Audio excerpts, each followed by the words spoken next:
Y a pesar de las fuertes críticas de la comunidad internacional y que Estados Unidos anunció la imposición de sanciones económicas contra Turquía, la ofensiva contra combatientes y civiles kurdos continuó hoy. De hecho, el presidente turco Recep Tayyip Erdogan aseguró hoy que los ataques continuarán hasta que se logren los objetivos trazados, mientras los kurdos alcanzaron un acuerdo con Rusia como intermediario en este conflicto que ya lleva 7 días desde que inició tras la salida de las tropas estadounidenses de la zona. Y para un análisis sobre las implicaciones de este conflicto nos acompaña, como todos los martes y jueves, el profesor José Rivera. Gracias por estar con nosotros. Claro que sí. El pasado martes o el pasado jueves hablamos sobre esta situación y hoy le damos seguimiento, ¿verdad? Ahora entra Rusia en la escena. Claro, y entra como intermediario precisamente porque los kurdos aparentemente no tenían otra alternativa. Era pelear o resistir al avance de los turcos solos o en compañía de las fuerzas gubernamentales sirias. Quiero que quede algo claro en términos reales y estratégicos.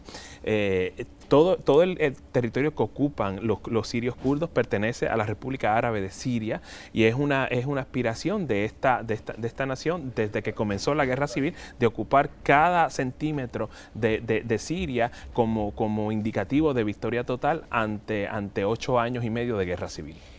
Pero, ¿por qué tomar a Rusia? Sabemos de su molestia y hasta calificativo de traición por parte de Estados Unidos de retirarse de allí, ¿verdad? Creo que eran prácticamente unas 1000 tropas, pero 1000 tropas para los kurdos es un mundo. Entonces, utilizar a Rusia como intermediario, ¿cómo, claro, si esto le puede representar una mayor complejidad a este conflicto o no? No necesariamente.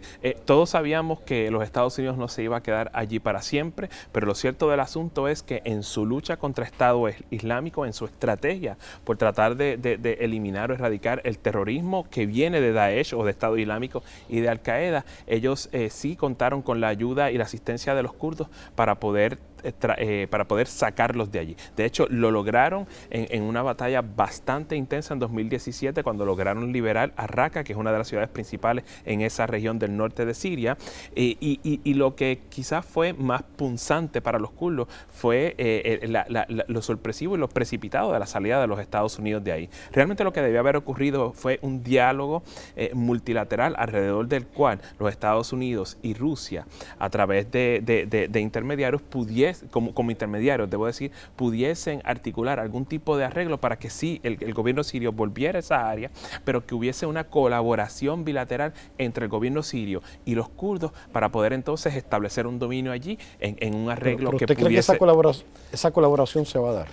Pudiese haberse dado, ¿Sí? pudo haberse dado si los americanos hubiesen pensado de manera estratégica. Si no se iban a quedar ahí, pero si las necesidades de seguridad nacional de los Estados Unidos en mantener a raya Estado Islámico hubiese sido la prioridad, en ese caso la colaboración con los rusos hubiese convergido y hubiese producido un resultado mucho mejor que el que estamos presenciando. Aparte de ser analista, como profesor le da el privilegio de hacer muchas lecturas, de poder comparar lo que ocurre en una parte del mundo y en la otra y comparar conflictos.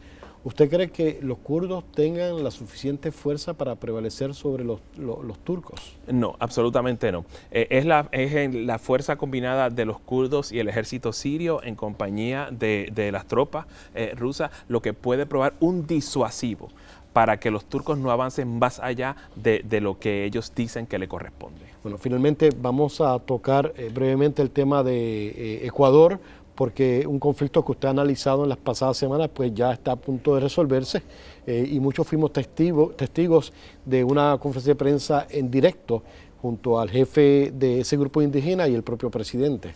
Claro que sí.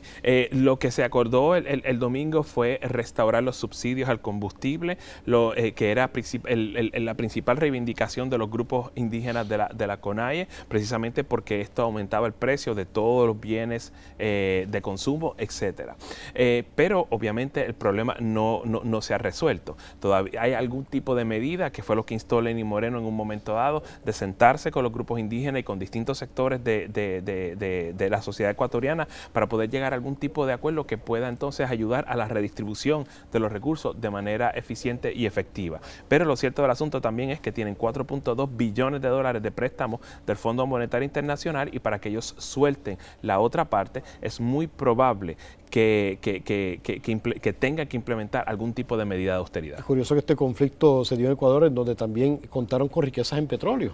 Eso es así. Y de hecho, una de las medidas, y creo que lo mencioné en la otra intervención, una de las medidas que hizo Ecuador fue salirse de la Organización de Países Exportadores de Petróleo para no adherirse a las cuotas, de modo que puedan explotar más, refinar más y vender más petróleo. Muchas gracias, profesor, Claro por estar con nosotros. Será hasta el próximo jueves para analizar qué sigue o qué está ocurriendo en el mundo.